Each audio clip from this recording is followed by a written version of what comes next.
This is the Ottawa Senators Outlook. Here is your host, Jack Henry. Hello everybody, welcome to the Ottawa Senators Outlook. I'm your host, Jack. This is just a video talking about everything that's been going on in the NHL today, because a lot happened today. And I just want to talk about it to discuss what this means for the Ottawa Senators, some trade rumors that have been going around the Ottawa Senators today and throughout the last week. So let's get right to it. So first off, before anything, as most of you know, the Senators are in the market for a new goaltender, and two goalies are off the market for the two other destinations that were in need of a goaltender. So obviously we're going to start with the big one, and that's the New Jersey Devils. And they get one of the bigger fishes on the market, and they acquire Jacob Markstrom from the Calgary Flames in exchange for defenseman Kevin Ball and a 2025 top 10 protected first-round pick. So that's not something I personally would give up, but I think one thing that made this happen for New Jersey is they only have one first-round pick, which is 10th overall, compared to Ottawa's two first-round picks, which are 7 and 25. So I think New Jersey, obviously, they didn't want to give up a top 10 pick for Jacob Markstrom. I mean, I wouldn't either. He's 34 years old.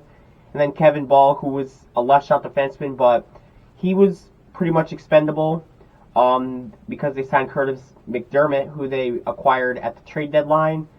And obviously they have Luke Hughes there and Jonas Siegenthaler. So that's pretty much going to be the left side for the New Jersey Devils. And Kevin Ball just wasn't really a guy that they needed anymore. And then the first round pick. So New Jersey's really banking on having a bounce back year. Obviously they were in the Stanley Cup playoffs just last year. And don't have a short memory, folks, because a lot of people last summer believed the New Jersey Devils could win the Stanley Cup this year, which obviously didn't happen. They didn't make the playoffs. But I do believe they will be able to bounce back. I do think they'll make the playoffs compared to where the rest of the Metropolitan Division is. I think the only two teams that are for sure going to make it are the Rangers and Hurricanes. And we'll see what happens with the rest. But New Jersey, I do think will be back in the playoffs next year. And they finally have their goaltender in Jacob Markstrom and Jake Allen as the backup. So that's the market for acquiring goaltenders. So obviously we'll get to the rumors in a second with the Senators, but let's get to the second trade. The Los Angeles Kings acquired Darcy Kemper from the Washington Capitals in exchange for Pierre-Luc Dubois. So obviously Pierre-Luc Dubois has 7 years left on his contract at $8.5 million. Darcy Kemper with 3 years at $5.25 million. So I think for the Los Angeles Kings, they're moving out a contract and a player that just didn't pan out with them. And they're acquiring a goaltender who struggled last year for Washington. And their backup, Charlie Lindgren, obviously had a really good year last year. Played really good down the stretch into the playoffs. And Washington's basically saying he's going to be the starter. So obviously that makes sense to move Darcy Kemper. He goes to the Los Angeles Kings. And Pierre-Luc Dubois for the Washington Capitals. I think this gives them a bit of center depth. Obviously the 7 years on the contract aren't ideal for what he has been producing. But their old core of Kuznetsov and Nicholas Backstrom are not going to be there next year. They have Dylan Strome, and then who else are you going to put there? I mean, maybe Henrik LaPierre, but I'm not really banking on that. So they have Pierre-Luc Dubois to help fill out the 1-2 punch down the middle with Dylan Strome. So, I mean, this is just a one-for-one swap off of two guys that didn't work out with their previous teams, getting a change of scenery, so we'll see what happens with that. The reason why I talk about these two trades right now is because one of them is acquiring a goaltender, what the market looks like, and the other is what it might take to dump a goaltender, because obviously we're trying to dump Jonas Corposello after the abysmal year he had last year, and we're trying to get a goaltender, whether that's Linus Ullmark or UC Saros or whoever it is. I genuinely believe that based off what we see with this Pierre-Luc Dubois Darcy Kemper trade, it is not going to be easy to dump Jonas Corposello, but he's making $4 million. He has 4 years left. Another thing to note, Darcy Kemper only has 3. But, I mean, we'll see what happens with Jonas Corposello. I do think he's going to be moving on, whether that's through buyout or a trade. But I don't think he's going to be back. Forsberg's probably going to be dealt, and we'll get to that in a second. But for Jacob Markstrom, obviously, that sets the market. The The 2025 first-round pick is the big one there for a 34-year-old goaltender. And I just believe that if you're trying to acquire a guy like Linus Ullmark, it might cost a little bit more. UC Saros is going to cost a ton. But the big issue with this is both guys are unrestricted free agents next summer. They're both going to be commanding paydays. I mean, Linus Ullmark might make only $6.5 to $7 million.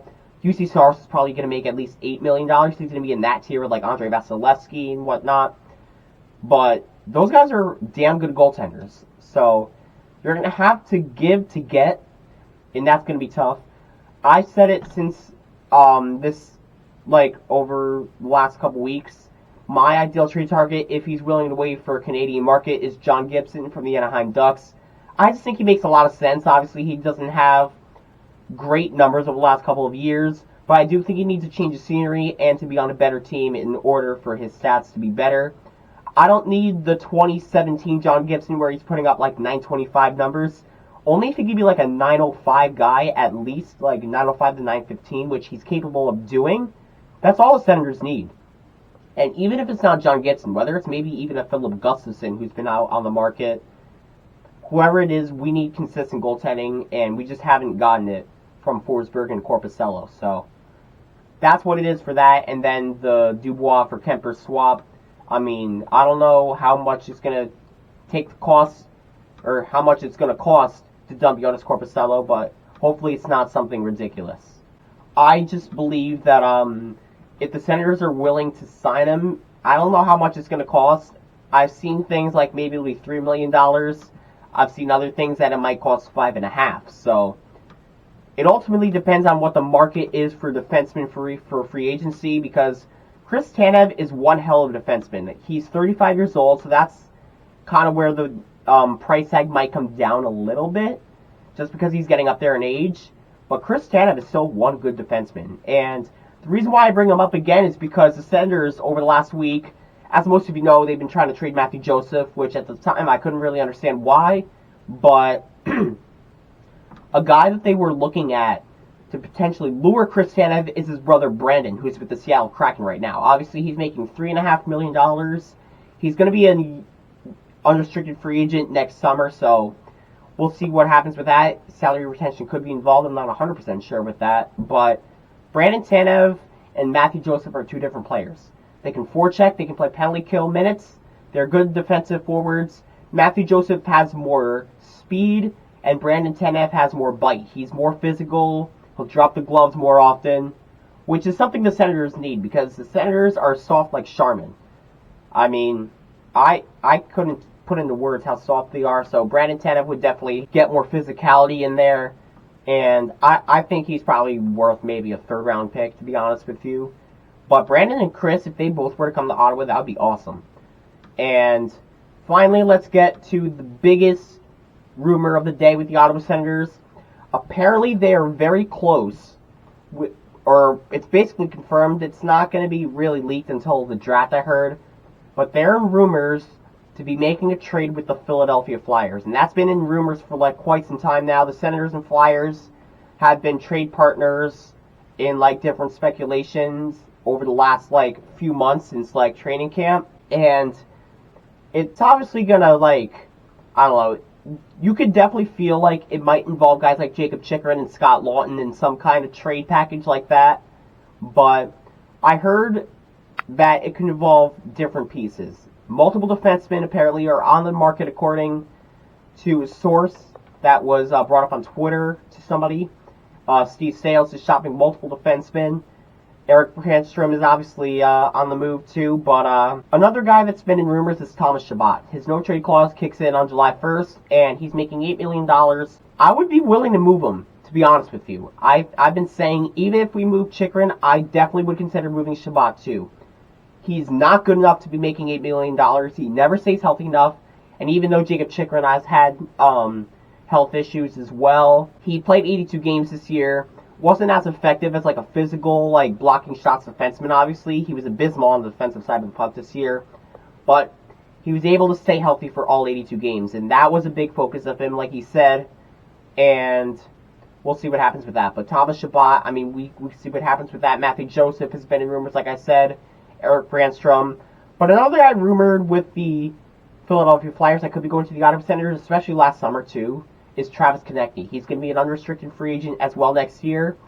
He was arguably the best forward on the Philadelphia Flyers this year, but the issue is he had such a good year. Apparently his camp is asking for $10 million, which I don't think he's worth. I don't think the Flyers think he's worth that either. So maybe that's why they could trade him. But, I mean, we'll see what happens with that. So, whether it's Chychrun for Lawton in some kind of package like that, a first-round pick involved, there's going to be a trade between the Flyers and the Senators, and if it comes out anytime between now and the draft, I will come out with a video about that. But finally, let's talk about Shane Pinto. Yes, we are here yet again. So, obviously, he got suspended for 41 games. He signed in January, one-year deal, league minimum, and he's a restricted free agent. So, I'm just going to pull up his stats right now because this is something I really want to bring up. Obviously, he was able to play all 41 games that he was able to play, and he had 27 points, 9 goals, 18 assists in the 41 games played. But, again, the issue with him is he hasn't, he played a full season last year. He had 20 goals, 15 assists for 35 points. But something I do want to bring up is Shane Pinto has only played a total of 140 games, and apparently his camp is asking for a 5 or 6 year deal in the $5 million range, and Steve Staios, the GM, is not willing to pay that. I am in the deep minority with this. I've been a big critic of Steve Staios, but I actually agree with him here.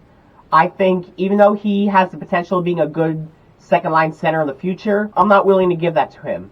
I think I would bridge him at a 2 or 3 year deal of $3 million. I think that's fair. And what I would do afterwards is when that contract is up, then you move Josh Norris, who has never been able to stay healthy. He's out almost every year at some point. He was injured 2 years ago. He was injured last year for all but 8 games. And then he had trouble staying on and off the ice this year. So, obviously his value is super low. He has 6 years left at $8 million. Slightly below it to be exact, but it's $8 million. I would definitely just have him at a bridge deal 2 years. And when those 2 years are up, I would trade Josh Norris and then sign Shane Pinto to a $7 or $8 million contract. That's what I would do. This is a new resume with Steve Staios, not Pierre Dorion, who probably would have given him an 8x8. But just because he's a quote core piece doesn't mean you pay every single guy big money. If they pay him $5 million, this team is never going to win. I'm sorry. So you got to be smart with it because the team wants to bring in free agents, new goaltending, different defensemen, and they're going to have to spend money. So you can't put all your eggs in one basket for Shane Pinto because there's other parts of the lineup that we have to fill, and if we don't fill them, we're not going to make the playoffs next year. So, I mean, we'll see what happens with that, but I definitely believe they have to figure it out and come out with a bridge deal is what I'm going with $3 million, 2 or 3 years, whatever it is, and then you move Josh Norris when his value could get higher. So, that's where I'm at with all these rumors. Like I said, the draft is in 8 days.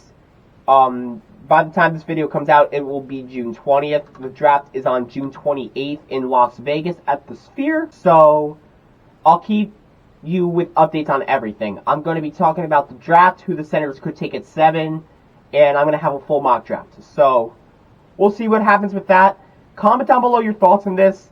Comment down below your thoughts on what could happen at the NHL draft for the Senators in terms of trades or whatnot, because a lot of stuff happened today. Obviously, the Florida Panthers were up 3-0 in the Cup final.